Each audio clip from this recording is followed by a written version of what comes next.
In 1991, 22 CNA field reps deployed to the Middle East to support Operation Desert Storm. These are their stories.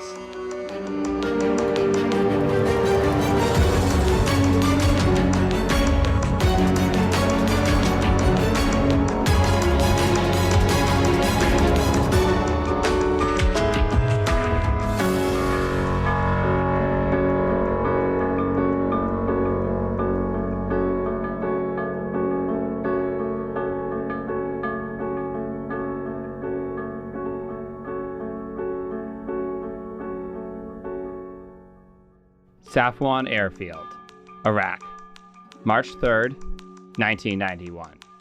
Under a military-issued tent, General Schwarzkopf lays out the coalition's demands for a formal ceasefire to the Iraqi delegation. His tone and expression make it clear that this is not a negotiation. In exchange for the ceasefire, Iraq must accept liability under international law for damages incurred by Kuwait during the 7-month Iraqi occupation. Less than 2 hours later, the Iraqi delegation accepts these demands, and the coalition's victory is complete.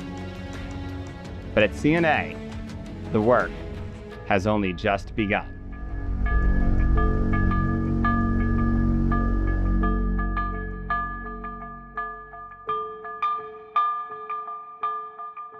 So we are here today to talk about the Reconstruction. First of all, we are here with Christine Fox. Christine is the Assistant Director for Policy and Analysis at Johns Hopkins Applied Physics Lab. And after Desert Storm, she led CNA's Reconstruction effort. Christine, it's great to have you on. You're kind of a legend around our office. Nice to be here. Thank you, John. We also have Admiral Stan Arthur back with us. He was the commander of naval forces during Desert Storm. Admiral, thank you so much for being here. Okay, John, happy to be here. Thank you. So let's get right into it. For starters, Christine, just for people who might not know, what is the goal of a reconstruction effort like this? Yeah, sure. So I'll give you a sketch of that, and then Admiral Arthur can tell you if we succeeded. So our goal is to try to gather all of the data, all of the facts, all of the events that actually happened, all the records, all the decisions that were made, all the performance of the technical systems as they were employed, and put it all together in a beginning to end story of what happened and why it happened, in this case, Operation Desert Storm. And from there, we work with people like Admiral Arthur to figure out what are the implications for the future, for the naval forces in the next conflict, and what does that mean? And Admiral, I'll take it to you. Do you think CNA succeeded in this case? Oh, absolutely. I think that, as always, they do a fantastic job. And I, over the years, have flashed back to different things that we were talking about and wondering about. And I was very pleased with what Christine and the folks were able to provide, because, as she says, they really went down to the minute detail. And one fact was not enough. You had to have several facts in a row to really point the way. And they did a tremendous job. That's the CNA way, as I've always heard. Indeed. Let's talk a bit about the scale of this. How maybe did this compare to similar efforts? How many people were involved? Like, what was the time period? Yeah, so CNA has a long history. In fact, it was born out of supporting operational conflict, World War II in CNA's case, by putting analysts on scene with military forces. And so while Desert Storm was big, it was certainly the biggest one I ever did, it was not unique for CNA. CNA supported World War II, Korea, all the years of Vietnam, with people on scene to gather data and put it together in the way I described. Now, Desert Storm, we started the support in the very beginning of Desert Shield, which was the deployment phase that started 6 months before Desert Storm started.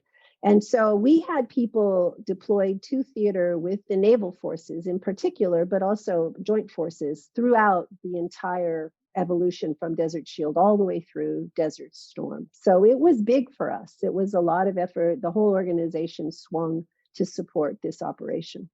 What about the time period it took place in? Was it pretty standardized, or was it quicker than normal, slower than normal? So the reconstruction was very compressed. So at CNA at the time, we all worked for a famous gentleman named Dr. Phil DePoy. Phil very strongly believed that in order to be relevant, we had to be quick. We had to turn this information around. Arthur was still out in the Pacific. He was still the commander of the naval forces. If things went hot again, which wasn't clear that they might not, he needed the results right away. And we believed it was our duty to turn that as fast as possible. And that meant that about 35, 40 people had to turn everything that happened from a naval perspective in Operation Desert Storm in 30 days. And so it was a quite intense effort. That meant written report too. That wasn't just pulling the data together and having a little chicken scratch. This was finalized results documented. So 30 days to review the efforts of at least 22 people over multiple regions, multiple different aspects of the war. That does seem like an incredibly compressed effort. It was. How did your team handle that after the fact? Was there any, noticeable exhaustion from the whole effort? There was exhaustion throughout, I will tell you, but one fun story I like to tell is that after we finished, I wanted to have a celebration, right? I thought we deserved to have a celebration. So I planned just a simple, casual, let's all go out for pizza dinner. And before people could eat, they started falling asleep right at the table, boom, head down, classic cartoon style into the pizza. And it was kind of sad. Wasn't exactly the celebration I had in mind, but it was understandable. Well, you could tell that it must have been working very hard to have that level of exhaustion, but that is a fun story. Were the other services, the Army and the Air Force, doing similar efforts at the time, and how did CNAs compare? So Admiral Arthur may have better visibility into this than I did, but from my perspective, CNA was somewhat unique in its approach to the way we did this. Other services certainly looked at the operation and gathered the lessons learned, but this combination of civilian analysts that were professional analysts, trained, educated, that worked hand in hand with the operating forces is somewhat unique to CNA and to the Navy and Marine Corps. So the partnership between CNA and the Naval Forces for operations analysis, going back to World War II, is somewhat unique. So while the other services, to my knowledge anyway, certainly looked at Desert Storm, certainly pulled things out of it, certainly learned lessons, this kind of in-depth reconstruction, I think, was unique. I don't know, Emma Arthur, do you agree? Absolutely. What I could see, and of course, I was still floating around out there now at the 7th Fleet while you were all busy putting all this stuff together. This is my perspective. The other services, what they did was rapidly reinforce some of the thoughts that they had going into this, why they did it this way, and didn't really pull the string of did it really turn out the way they thought it would or not. Whereas you all took everything that we had, we dumped our whole ship full of data into CNA and said, go at it and figure out what we did and did we do it right or not. So I think we took a much different approach with you, where you really had a starting point of zero and how did it all pull together. And that really speaks to this, this partnership and this analytical value that CNA brings that we have discussed throughout this series, that value of having that third party and just the history of the partnership between CNA and the U.S. Navy. Definitely. On the topic of one thing that you brought up, Admiral, you mentioned that, the other services in their efforts tried to more or less reinforce existing assumptions, basically assuring themselves that how they had approached these things was the correct way. I'll ask both of you if there was anything in particular from CNA's reconstruction that contradicted perhaps the Navy's assumptions about how the effort went. I think the reconstruction effort showed some of the issues that you have when you're trying to deal with a real-time problem and you can't see the whole picture. I, over the years, have since been able to sort of reflect back and say, if I'd only known then what I know now, I would have made another choice. So I think that's the real benefit of these reconstructions, is to be able to go back and review what you were thinking and then see what you missed, what signs did you really miss.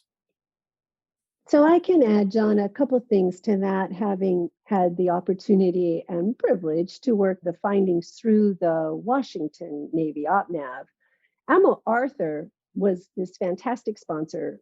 He had the operational need and spent a lot of time with this. I would just like to take this moment to say that Admiral Arthur hosted the entire CNA team out there. Well, not the entire team, but a very large fraction of the team out onto the flagship and spent 2 full days, which is a huge amount of time for a fleet commander, going through all of the details of the work that we brought to him and talking about the implications with us and going through with us. It was an incredibly important closure experience for the whole CNA team. And that's where we talked about sort of the way ahead.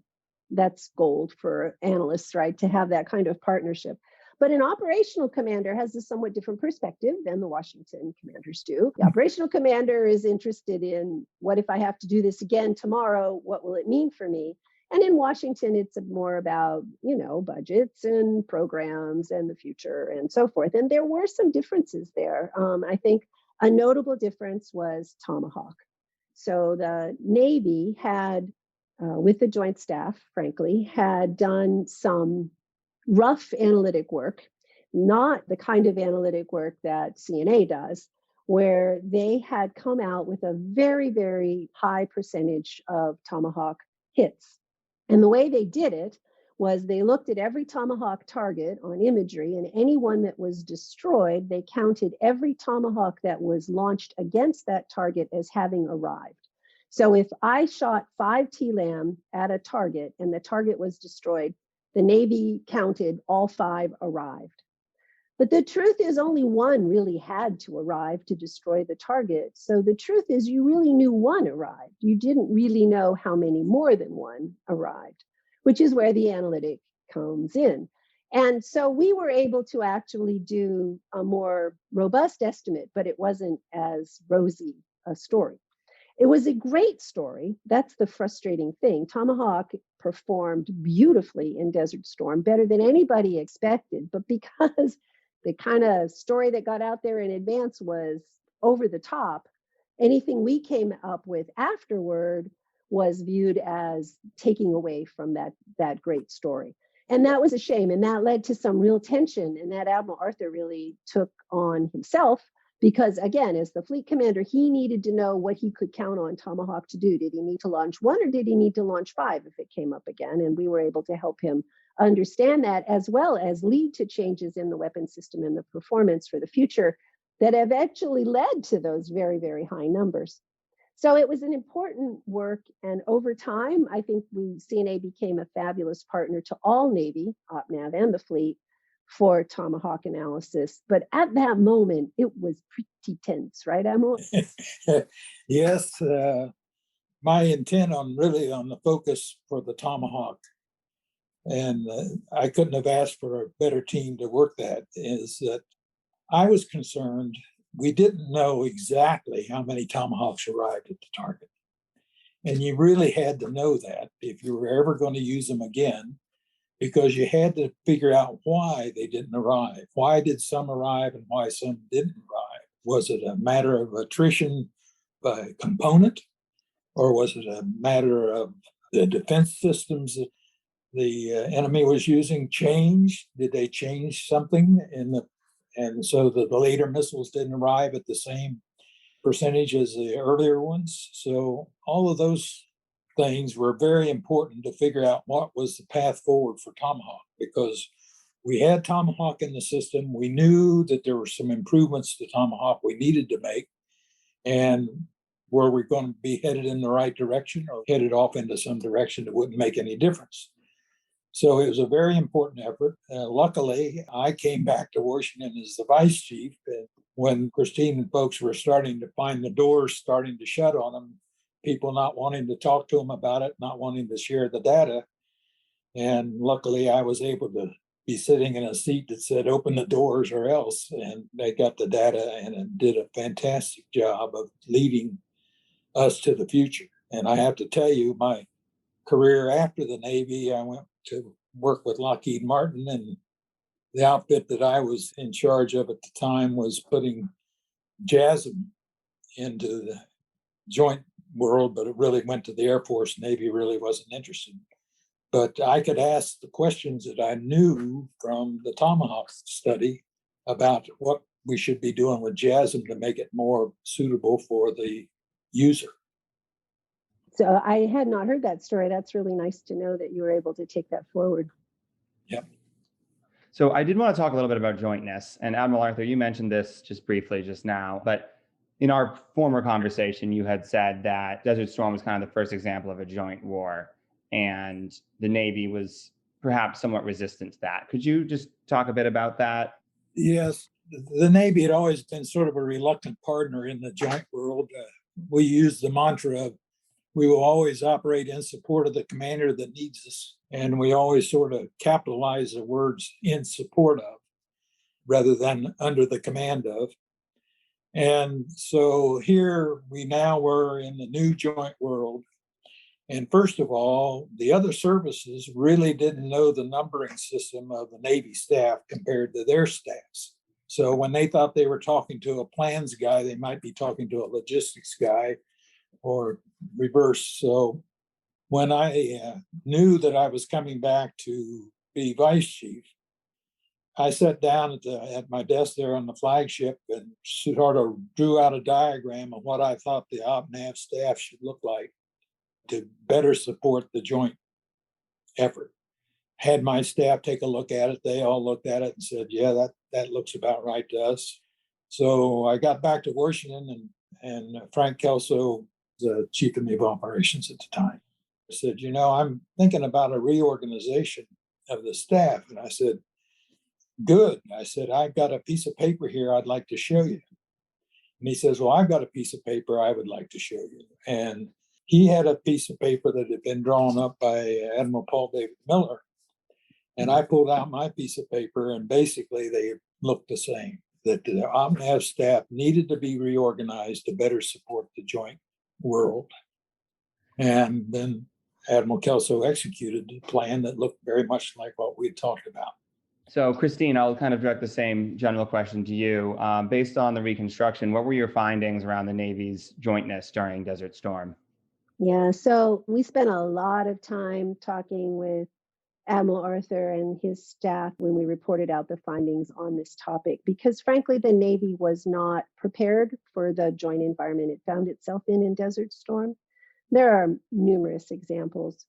I think the clearest example, Admiral Arthur just gave you a great example. They weren't organized in a way that it was easy to even know who to talk to. But beyond that, for the air wings that were deployed for Desert Storm to operate under the Joint Force construct, right, the CFAC construct, they had to get the Air Tasking Order, the ATO.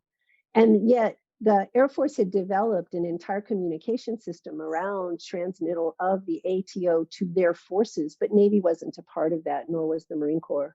And so the naval forces were completely left out of the ability to electronically receive the ATO, not to mention they were at sea, where communications in those days were still a big challenge. They didn't have high bandwidth communication. So they had to have the ATO flown out to the ships in printed out paper copies. And the poor air wing then had to tear that apart to figure out where they were even supposed to fly to be a part of the operation. And since it was so clunky and cumbersome, there was risk to this, and the Air Force was uncomfortable with it, and that relegated the Navy and the Marine Corps sometimes to lesser missions than they were actually capable of doing. They could have played a bigger role had they been more integrated into the operation. This sounds like this all falls on the naval forces because they weren't prepared. But the truth is there hadn't been a lot of dialogue in advance about this. The opportunity to engage in this communications network, to get the ATO, practicing at a joint level, none of that had happened. This was the very beginning of joint operations, and jointness was imposed, frankly. But the naval services, and the Navy in particular, was not ready. They got ready. They're fully in that process now. They're liaison officers. Every conflict since Desert Storm, that has not been an issue. But for Desert Storm, it was tough. Yeah, she covered it very accurately. But one thing that I found out, and I don't know if I ever shared this with you, Christine, was that on my way back from Riyadh, the Air Force was flying me back to Bahrain. And there were these two young first lieutenants up in the front of this little Learjet, and they were talking. And so I asked them, how did they like their job flying people around in the area? And they said, oh, this is a lot of fun. We're getting to see the sights. And I said, well, what else do you do besides haul passengers? And they said, oh, we take the ATO down to our outfit that's way down in the southwest side of Saudi Arabia. They don't have any computers down there, so we have to fly the ATO down to them. So all of a sudden realized that the Air Force, although they told a great story that they were totally connected across their force, they didn't have the bandwidth either for some of their folks. I did not know that. That's fascinating. That would have been such a great tidbit to have. This all reminds me of something that Major General Jenkins said to me during our conversation. He said the real war is always in Washington. The idea being that like the services are always competing for funding and trying to sell the best version of themselves. Yeah, of course. But I did want to return to one point that you made earlier, Christine, and this applies to both of you. And that was Admiral Arthur, you taking the CNA team out and showing them the results of some of the findings. I was just wondering, this kind of speaks to the overall impact of the report. And I'm wondering if there might be any examples that the two of you can share. Yeah, I had the perspective of working very closely with all of your partners in OpNav over the whole 3 months after we briefed you. So I came back and I led the integration of the results into the OpNav staff and then the program going forward. And that was tense time. There were a lot of implications that came out of Desert Storm and out of our reconstruction and analysis for naval operations in a joint environment going forward. Implications that required investments, implications that required changes in structure, implications that required acceptance that the in support of model wasn't always going to prevail in the future and that Navy had to change. And that's hard. Change is hard. And so those conversations, those reports, that documentation, I think it led to a lot of change. I don't know that I can point to a paragraph in a report that directly led to a change, but I think the whole experience of Desert Storm captured in the reconstruction and analysis in our documents that went out to the Navy as a result of Desert Storm, the push from Admiral Arthur and the fleet that Navy needed to get on board because they were on point and they needed to be able to operate effectively, all kind of came down on OpNav. And that was a big deal. And I think Navy took it very seriously and went forward, but it was not easy. I mean, as you said, Christine, change is hard, and change is particularly hard when you're speaking about an organization as large and as storied as the U.S. Navy. This is a service that arguably precedes even the United States' founding by some estimates, but certainly goes back to our, earliest days as a nation. And I can only imagine that changing culture there can take a very long time. But Admiral Arthur, it does seem like you were particularly well positioned to be a champion of this change based on your experience with early jointness efforts. Yes, and people will look at the reorganization that took place, the number of 3-stars that we took out of the Washington arena and put them out, forced them out into the fleet arena was a traumatic experience for a lot of folks. All the communities of surface, submarine, and aviation all had a 3-star sitting underneath the CNO, and we sort of took those billets away, and the job stayed, of course, but we took the 3-star and put the 3-star out towards the operating units to put more people out into the operating arena that could take charge of a joint task force that would be formed up out of the midnight issue. And we would always have some 3-star operator that could run to that billet right away to take charge.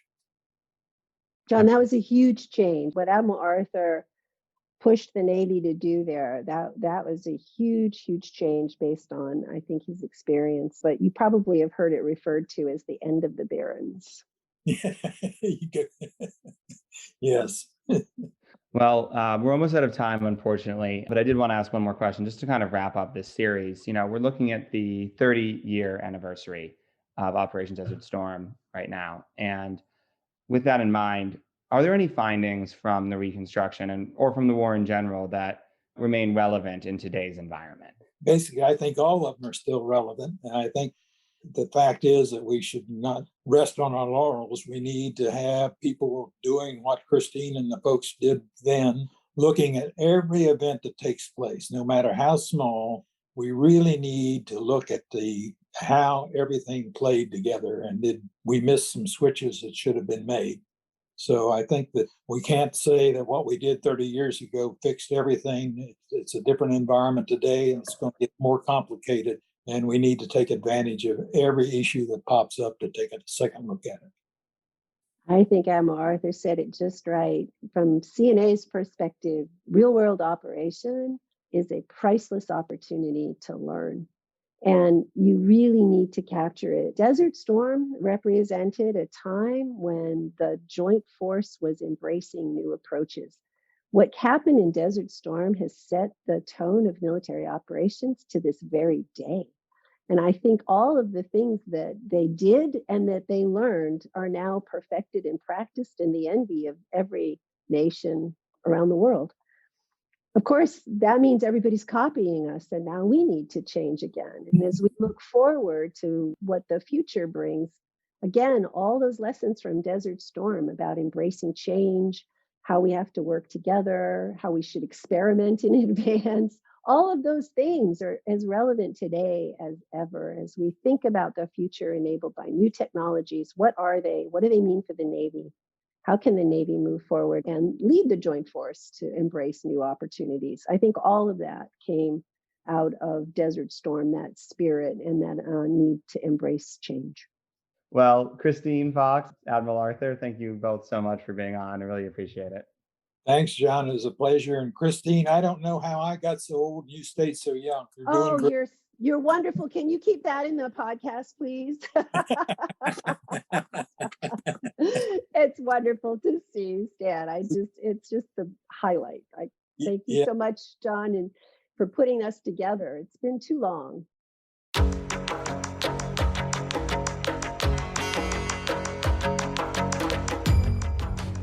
Analysis in Combat is edited and produced by John Stimson, with executive producer Don Burrows. Theme music is by Edward Granga. If you enjoy our show, we'd love if you could give us a 5-star review on Apple Podcasts and tell your friends about us. Thanks for listening. We'll see you in 2 weeks.